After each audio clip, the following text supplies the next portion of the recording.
Back to our 1992 Fish and Wild Game Cook-Off at Coyle's Restaurant in Houghton Lake. We finished the first three categories: dips and appetizers, chowders, soups and stews, and fish entrees. Two more categories to go, but let's take a minute to hear from our judges. After 10 years, the woman who does the weekly recipe preparation on the show, and whom you've seen at Bow Camp and reporting on the opening day of deer season, Kathy Beitler, moved from behind the scenes in this cook-off to the tie-breaking spot on the judging panel. I got to be in the forefront of this, too. Got to pick the 42 that's going to go into the cookbook, and then sent those 42 to Pat and let him, or to John, and let him pick from there. But even that, just looking at those this year was hard. No longer do we have just the hamburger and mushroom soup. I mean, they've come a long, long ways. And then to sit here and actually taste all these was very, very difficult. It's very, very good. Kathy Beitler finally got to see what it was like to judge the dishes she initially picked out. Tough jobs that professional chefs John McKenzie and Pat McGuire have been wrestling with for years. I think that Michigan Outdoors is doing a great job with Wild Game Cook-Off, because what it's doing, it's educating the public. You know, the recipes we have, and Bob's right, I've been doing this now for 4 years, and for the last 4 years, they've gotten better and better and better every year. I think it helps by letting the public know, you know, there's more to cooking than just, you know, shooting an animal and throwing it in a bag and taking it home and unthawing it. You know, you take pride in your kill, and you take pride in your table, and go all the way through. I think this is great.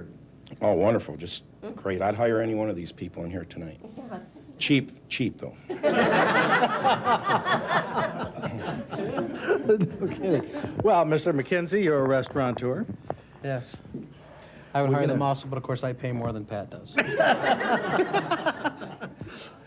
I see these also progressing in a direction. It seems wild game used to be more basic and staple, and now people are experimenting with it more. I don't know if every year it's getting more exposure because of Michigan Outdoors, but just interest in general. People are doing different things with them. I hope people see things here and kind of keep experimenting further, because it's working, turned out wonderful. John and Pat know excellence in cooking from their many years behind the stove. Bob Garner knows excellence from his many years behind the plate.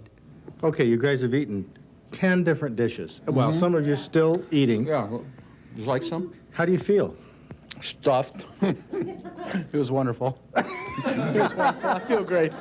Do you ever, Bob, get that stuffed feeling? Well, you know, we used to talk about my old Uncle Elof, and I used to eat past any reasonableness at times, and we both used to comment on how we never really got that full uncomfortable feeling that many people talk about. We'd eaten a lot and all that, but we always got that feeling and sensation of well-being, and not that stuff that requires Rolaids and Tums and all that. And no, I've never really had that full feeling before. Tonight I came close, though, I'll tell you. Oh, Bob Garner had a close call. He's got more to eat, and so does Charlie Keenan. We'll hear from him a little later. But what exactly motivates these contestants to enter their favorite dishes? The bottom line is they enjoy wild game cooking, and they enjoy participating in this contest just for the fun of it. But all 10 contestants receive, of course, a copy of our 1992 Fish and Wild Game Classics cookbook, which features their recipes along with all of our TV recipes for the coming year. Well, moving on to the small game category, we feature one bird dish for the judges: spicy orange glazed ruffed grouse by Chuck Frederick from Wyoming, and a creation by Eva Pecan from Posen, Snowshoe Jambalaya. Now, Cajun cooking has come into its own over the past few years, and this is a Cajun recipe with America's #1 game animal, the rabbit. Eva Pecan from Prudenville developed it for snowshoe hares, the common woodland rabbit of the north, but her freezer was bare of snowshoes at the time of this cook-off, so she substituted the more common cottontail rabbit. I wanted something easy to cook and easy to serve, and that tasted good. Did you get this off of Justin Wilson's No. Cajun Chef show? You did? No, I made it up myself. Well, it's sort of based on a jambalaya, but... Does it have onion in it? Well, yes, it has onion and thyme and celery and garlic, of course, and some Tabasco sauce. From a snowshoe hare recipe that substitutes cottontail to a ruffed grouse recipe that substitutes game hen. Another problem with holding the cook-off in early September, but the merits of this recipe can easily be seen. Chuck Frederick from Wyoming combines ingredients that you might think belong to a waterfowl recipe, and the results are delightful. Pheasant's a little drier. I think grouse is a very sweet meat. It's very fine. It's really tasty. I think it's better than chicken or Cornish hen. It's great. I Did you love feel, it. of all the substitutions you could make, the Cornish hen, That was the one. It was the closest. Yeah. As far as the meat is concerned, I think grouse is probably a finer meat. It's not quite as coarse as Cornish game hen. In flavor, again, I think the grouse has got it hands down. If you got it, that's the thing to use. the question is, Eva, you had to substitute cottontail. You didn't have to go so far afield as Chuck did here with his Cornish game hen, but we'll see what kind of imagination our judges have. Both of these are fantastic. You can taste all the flavor in the snowshoe recipe. The grouse, I kind of fancy myself a grouse expert. So you imagined yourself walking through the woods. That's exactly right. But I'm going to make a choice. Oh, you are? I'm going to make a Okay. choice. But both of them are winners. Now, Okay. That sounds a little trite, but both of them are winners. But I'm going to go with the snowshoe The recipe. snowshoe recipe for Mr. Grouse Hunter. That's something. Now, I would imagine that John McKenzie's a jambalaya man. Well, I can see where he had all his difficulty there, because these are very good items. Matter of fact, the jambalaya, so many different flavors coming together, just bursting through. Lots of rabbit in it, it was good. The Bursting through. bursting. Wow. And Okay. as far as judging these, if I was going to prepare one, you could tell the jambalaya actually had quite an ease of preparedness. The flavors go well; just about anyone could put them together. Now the partridge or the ruffled grouse Rough. is difficult. I mean, Rough. a nice glaze put on Ruffed grouse. there. We're going to call them. Ruffled grouse? It depends how you handle. You handle your grouse your Where are way. you going? I'll handle mine. You'll ruffle yours, You okay? rough yours up, I'll ruffle. Where are you going with this here, John? Well, I just want to say it's like a chef quality putting the glaze on the partridge. I'm going to go with the jambalaya. The jambalaya. Oh, I'll be darned. I'll be darned. What about you, Mr. Garner? Did you imagine yourself with your beagle or with your English setter? Or with hunting my grouse? English setter. I'll tell you what, it took me all over the great state of Michigan, but I like the recipe. The glaze was great on the rough grouse. There's no question about that, and it is an elegant recipe. But so many people really say automatically they dislike rabbit or squirrel or whatever, that I think if they ate it in this jambalaya recipe would be just tickled with it. So I imagine myself not necessarily on a grouse hunt, but I was in a cedar swamp hunting snowshoes somewhere between here and New Orleans. And I will have to go with the snowshoe jambalaya. Okay. And we know Bob, of course, always pulls for the rabbit. Eva, you know that this would get Bob's vote. But let's see what we can come up here for Chuck. Well, I know a guy named Jambalaya Joe from New Orleans, and I tell you what, her jambalaya is better than his. It is fantastic. But I would like it. Okay. Right, Yeah. she had jambalaya, right? Are we in the same place? Yeah, I don't know. I just... And hers was wonderful. I would like it a little bit spicier, but, I got to go with, grouse is nothing but a foul thing, right? So I have to go with the grouse. You have to go with the grouse. Grouse, Okay. yeah, it was excellent. With No one mentioned his marinade. He had a marinade that he soaked it in, and that's what made it so tender. And that marinade can be used for many kinds of poultry. Very good. Well, let's still pull the vote out. He didn't go with the group. What are you going to go with, Kath? No, well, I think I'm going to have to go with Pat on this one. The glaze and everything, I thought it was going to be a little bit more bursting, like he said, but it isn't. It's just real smooth and goes just real well with this. That's what I have to go with. Will you go with that, and I'll grab this leg? You do that. And, I grabbed her leg. It was just her leg. Well, I tell you what, Chuck, this is absolutely outstanding. Thank you. I'm sorry you couldn't have got grouse for it. Congratulations, and Eva, Thank you. you did it. Have you had some of this? No. Why don't you try some of that? That is All great. right, I will. Okay. How about a round of applause for us?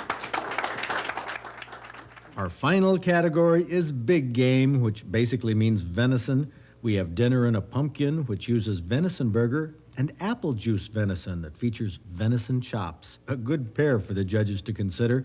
The venison chop recipe contains some Cajun spice, but the key is apple juice, which is cooked away several times until the end when the meat is steamed in the cider. Sharon Duca from Wayne came up with this concoction, and it's gonna be a difficult one to beat. I got tired of tasting the tallowy taste that you have with venison, so I thought, well, maybe the apple juice would kind of disguise it or whatever, and then the Cajun spice is one of my favorites. So. Cajun spice and everything nice, a top drawer venison chop recipe, but it could be upstaged by Barbara Conklin's creation, which she serves in a pumpkin.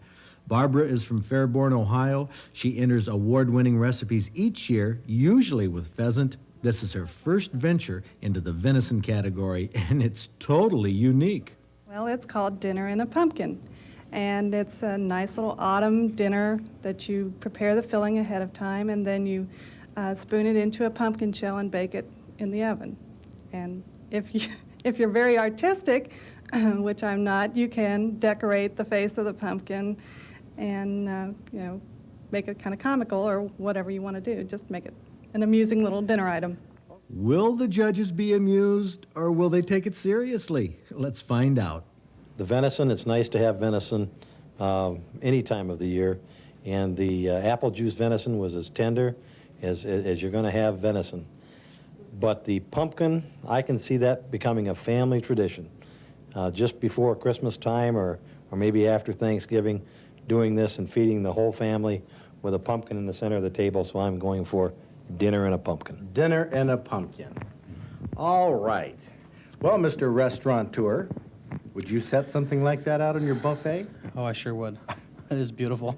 It's attention-getting. Both venison dishes were fabulous. The venison was very tender and tasty. The problem I always have is venison steak goes faster around my house. It's the burger you have a hard time using. When I saw the recipe, I thought possibly the pumpkin was kind of a ploy, get everybody's attention. Just a gimmick. Get it out, Just a but gimmick. it really added the pumpkin flavor, steamed in through the rice and the venison, and I enjoyed it thoroughly. I also voted for the pumpkin. I'll be darned. That flavor evidently burst through. Yes. And the apple juice is really dandy in this because it does serve as an excellent marinade. And it's, Michigan apples, who can beat them? But there's something about the pumpkin, the ambiance of just having that pumpkin around. And then The John made... ambiance of the pumpkin. That was beautiful. I think Yeah. we've come to a new poetic height there. Well, Charlie said it best. It's going to become a family tradition, and I think it will in some households. But having the pumpkin around, and as John McKenzie pointed out while we were eating this, probably the best hint I've heard all day is try some of that pumpkin meat. Make sure you get that intermixed within the recipe itself. And I'll tell you what, when that happened, it added just the extra to that recipe to make it just first class. It is something else, and Okay. and you've got to try dinner and a pumpkin. I actually try them both, but dinner and a pumpkin's my choice. I'll be darned. I'll be darned. Well, I got to agree with they already Bob. got a majority here on this. I know, I got to agree with Bob on the dinner and the pumpkin. I mean, it's beautiful and it looks great and it tastes good. I mean, it's real good. I like the idea of a tradition. That'd be a nice family tradition. I think kids would like this. The venison, I tell you what, last year, that would have got my vote, okay? It would have won because that was great. It was so tender, and it was your marinade, like Bob said. But I think I'm going to vote for the pumpkin. And, Is that right? And I think I know why, and I think you guys will see why. If you take a good look at the face, who does that look like? I mean, what do you call that when you play a Beatles record backwards? Well, that's what she was doing. So I've got to go with the pumpkin. No. Well, so who does that look like? Let me Bob. Let me see this. Well, it's not bald, it Let ain't me see me. this. Well, it ain't you either. Yeah, no beard on it though. Well, he's smiling after Yeah, full dinner. the little beady eyes and the kind of fat setting there. Yeah, I'd said agree. it. You said it, I didn't. Well, we'll leave you pumpkin heads. Go down here and see if... Kathy, Yes. did they do well? I They mean, did. You were the tiebreaker here. You've only had one tie to break. Right. They did very, very good. And I agree. I think the dinner and pumpkin is really, really different. But I'm going to go with the venison apple juice because it is hard to get venison that tender without either chopping it or doing something, do it first. And I think the apple juice actually tenderized it, you know, like a vinegar would. That's my vote. That's her vote, and she cooks on the show 52 weeks a year.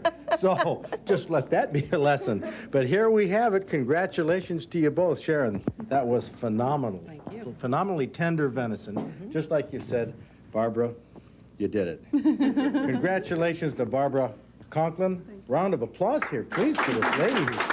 Terrific. Well, that's super. This cook-off for 1992 was a lot of fun, not just for the judges and the contestants, but for everyone who watched as we videotaped the event. We have a long waiting list of people who would love to be on the judging panel, and one of those for many years was our own SOS Bureau Director, Charlie Keenan, who started with the Outdoors Club just 1 year ago. It was fun to find out Charlie's reaction to this coveted job. I think probably the toughest category was me when it started getting into the small game category, and I got into that rabbit jambalaya, and I ate a little bit more rabbit jambalaya than I should have, because the next two to judge were kind of tough. So you do have the full factor. You do. You do. Have you guys ever gotten uncomfortable? I topped out tonight, Fred. I gotta say, I topped out tonight. Well, for the final word, let's go to our Dean of Judges, the patriarch, Bob Garner, who feels sorry for less experienced judges who don't know how to get in shape for a cook-off of this magnitude. I should have given these guys a couple of tips. Number one, training for one of these panels is the toughest thing in the world to do. You got a couple of, there are two schools of thought on training. One is you can starve yourself, which didn't appeal to me at all. And the other is you can eat a lot and keep those jaw muscles working and stuff like that, so you can get ready. And I think if those guys had been in a little better shape coming into this, they might have been. We have some recipes now coming up, a few recipes that, they're among the most humorous we've had on the show and among the tastiest, and they're very simple to make. So we'll start off right now with the one for pheasant tartlets. Oh, it's got to be one of my all-time favorites. We have a super appetizer recipe from Barbara Conklin called Zesty Pheasant Tartlets. This is not just super, Kath. You understated the case already. Look at those tartlets. They are very, very, very good. The cheese in there, and it's made with pheasant. Right. There's a lot of steps to this, but they're very good and very well worth it. Going to take bread and actually flatten it out just as flat as you can get it, but with a rolling pin, and then dip it in butter, and then this is going to be your shell. Well, you cut out the bread with some... With a cookie cutter. A cookie cutter? Right, yep. And then you're going to have paprika, red hot sauce, Worcestershire sauce, my favorite word, onions, Swiss cheese, Parmesan cheese, and some Miracle Whip. And then you're going to just mix this up, and then, of course, your pheasant will go into this. But you're whipping that up while those shells are in the oven. Right. Now, you could freeze those little tartlet shells once they come out of the oven if you want to make a bunch of them and make them ahead. Mm-hmm. And then you're just going to go ahead and make your filling, and then this will go into the shells. This filling, by the way, people should take note of this. This filling can probably be done with all kinds of meat, not just pheasant. Oh, absolutely. Chicken, turkey. Man, I tell you, this is one of the most incredible combinations of ingredients that have ever been mixed together on this earth. I think so. Then you're just going to go ahead and mix this thoroughly, and then, like I say, your cooked pheasant or chicken or whatever you want to use. So Barbara Conklin from Ohio, she's had many award-winning recipes with us, and her husband is a pheasant hunter. Right. And then you're going to go ahead and fill these shells, and then it just pops back into the oven for about 10 minutes. Sprinkle a bit of paprika on top just for color. And then that'll actually melt everything, the cheese and everything. Makes them very good. Very good, Kath, is an understatement. I tell you, most people, if they haven't had these, can wait that 7 to 10 minutes while they're cooking. But we've had these before. Bob Garner has, and I tell you, it's more of an athletic event to see how many you can grab the quickest. Absolutely beautiful, Fred. Why don't you tell them everything that goes into this? Well, you scarfing them all off of this plate. That's right. Crying out loud, I got to grab some here. We hardly have any. He's got them all. And keep your mitts off them, too. I'll tell you, these little doodads right here are some powerfully good eating. They're small, and that's the only thing I have against them. I wish they were a lot bigger. You know, seriously, I think they could be. You could put them on a whole English muffin or something, or I don't know sure. what. You can make them any size you wanted Man, to. I'd make big ones too. But the juicy, cheese, stringy, oh man. And you know, I bet I could almost imagine tuna being in here. Oh, or just about anything. or just Chicken, about anything. turkey. Maybe even a rabbit, whatever. What a versatile recipe. Although we can imagine it. Don't change nothing. This is this is a fun. Hey, get your hands off of here. I wouldn't have done that. We received an excellent recipe for walleye from Joanne Rodman from Westland called mustard fillets. You know, a lot of people aren't going to really care for that. They're going to say mustard on walleye is going to ruin it. Look, you know that walleye hardly has any of the lateral line, that dark Right. mud line. That Just a tiny bit of it there. you really need to cut that off on salmon and a lot of the other fish. But, oh, look at that, those clean That one is excellent. Oh. That's an excellent piece of fish there. white fillets. And you're going to put the fillets into a greased dish, casserole dish, and then make a sauce out of, well, you can make like a thickening, just regular white sauce. With I see an just- extremely simple recipe coming up It here. is, and very tasty. Just your butter and a little bit of flour and then milk. And you want to keep that stirring constantly. And then you're going to make a sauce out of salt and pepper and mustard and just a little bit of horseradish. And that little bit just really gives it an extra zing. You know, I've told this about this recipe to several people, and they don't have a good reaction to that mustard sauce Right. on fish. Oh, but it does add Especially- something to it. You want to let this cook until it just gets a consistency of French toast. And then just pour that on the walleyes and then let it bake for a few minutes. It's going to be interesting to see how that tastes. You know, Bob Garner sometimes goes for these baked recipes, but sometimes he doesn't. What do you think? Is he going to like it? I think so. This recipe, if you find somebody that doesn't like it, it's time to take them to a shrink. This is a delicious fish recipe, in that little bit of mustard and just a barest hint of horseradish. It is not a hot recipe, but a barest hint of horseradish just is very flavorful. Makes it taste like a Dijon mustard, but just really adds to the walleye. Keep talking, keep talking. Hey, what are you doing? I'm eating. No, this, you know, I thought when I first tasted this with a succulent white walleye, I thought it was whitefish. Oh, no. Just like whitefish. It's, No.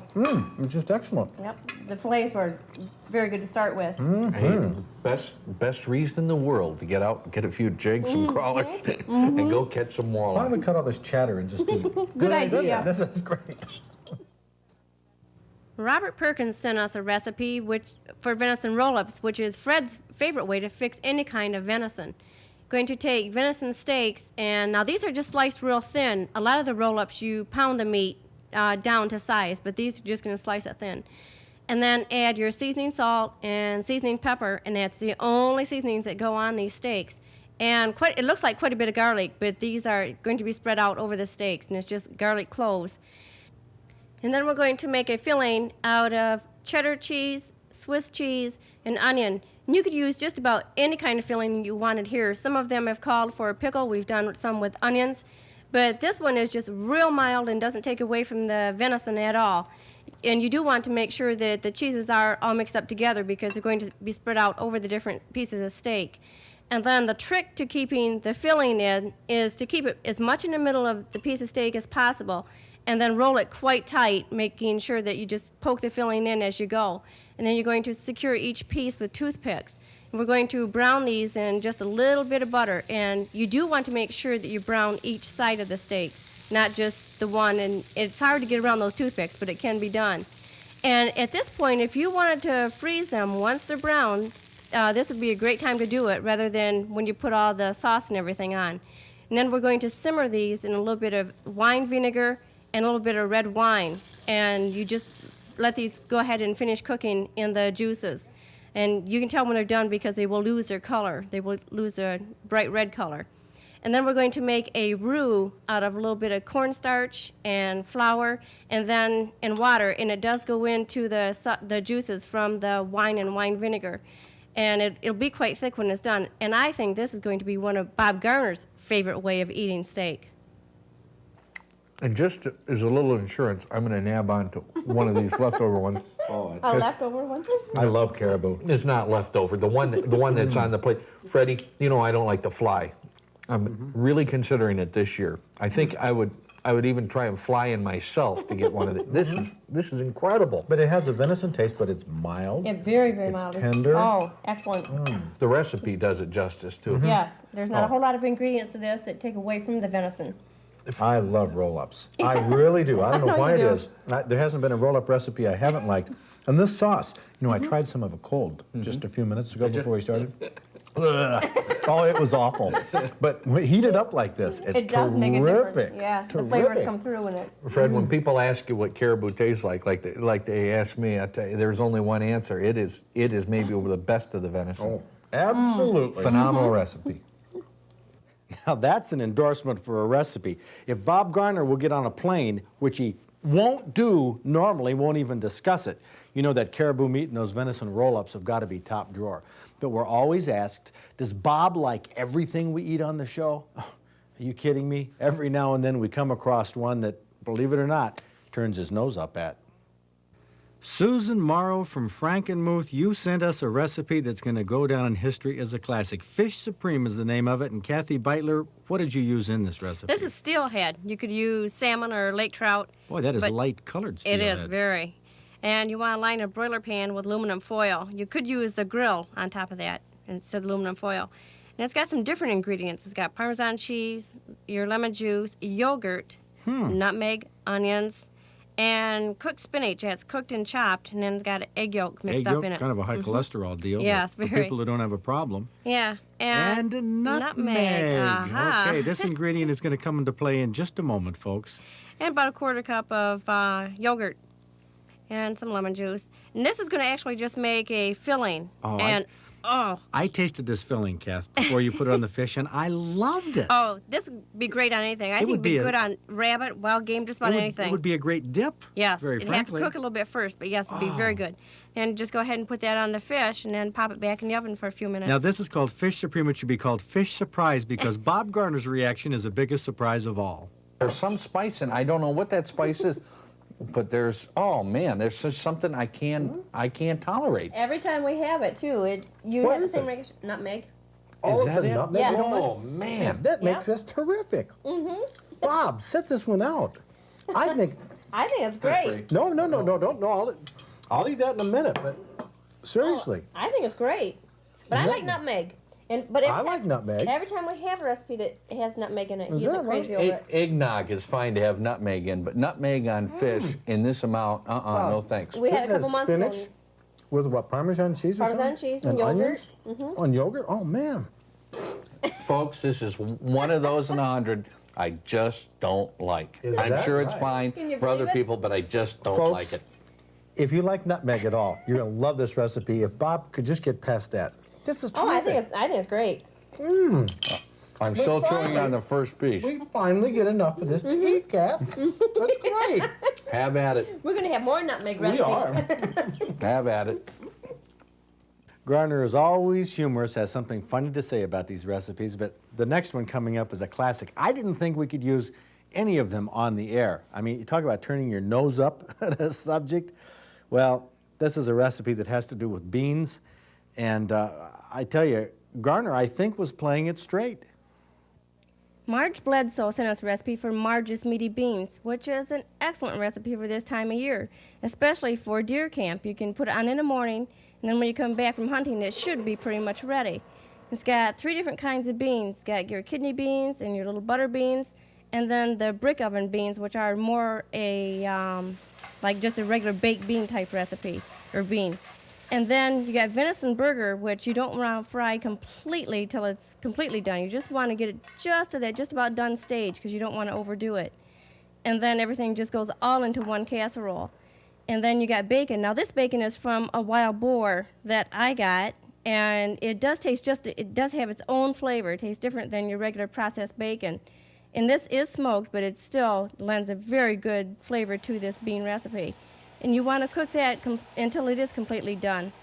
And then drain it very, very well because you don't want all the grease into the beans. And at this point, if you wanted to add sausage to this bean recipe, I think it would be just excellent. And then you're going to make a sauce out of the ketchup and mustard.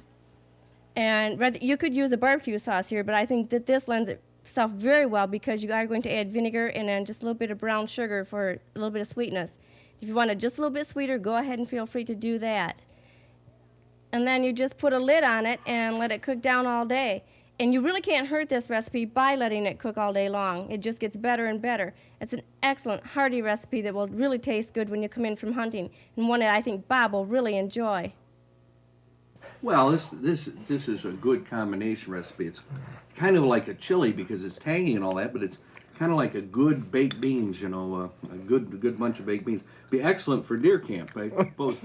I suppose there might be some conflicts arise later on over eating a lot of this, but hey, I'd have it at deer camp. Yeah, this could be definitely a away-from-home recipe. Oh, yeah.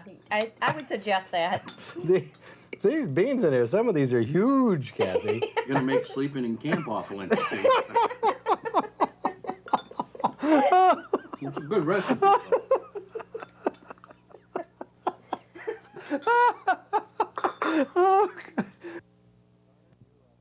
So, Garner, do you, what warnings or observations would you? Well, I mean, if you look at this recipe, it's kind of like a combination between chili and good baked beans. It's a wonderful recipe. However, I will say that it does have the potential to be the most musical recipe that we've ever had. Yes, it does. It's a great recipe.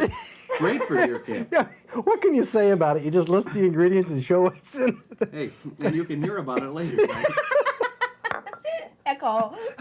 It's a great recipe. It really is.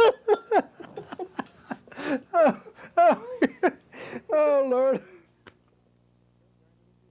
Okay, Garnezy, I would guess that Garnezy is totally in love with this. Well, it's like a chili, but yet almost like baked beans too. It's kind of a combination of the two of them. So you could Stick to substitute. your ribs. Yeah, you could substitute this for chili at deer camp. Oh, yeah. And you could still get all of the nice after effects. You know, I think that really there should be some warnings issued with this, and probably some rules laid down. Camp rules. Well, camp rules. I think home rules, like you don't have this within 24 hours of coming home. Yeah, or I mean, I'm sure it's. or within 50 feet of an open flame.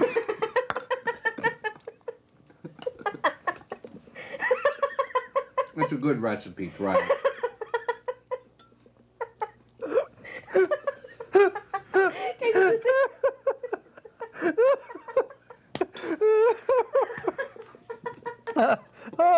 Oh no! Oh, will that make it on TV or not? I don't know. That's one of your toss-ups. Oh, jeez.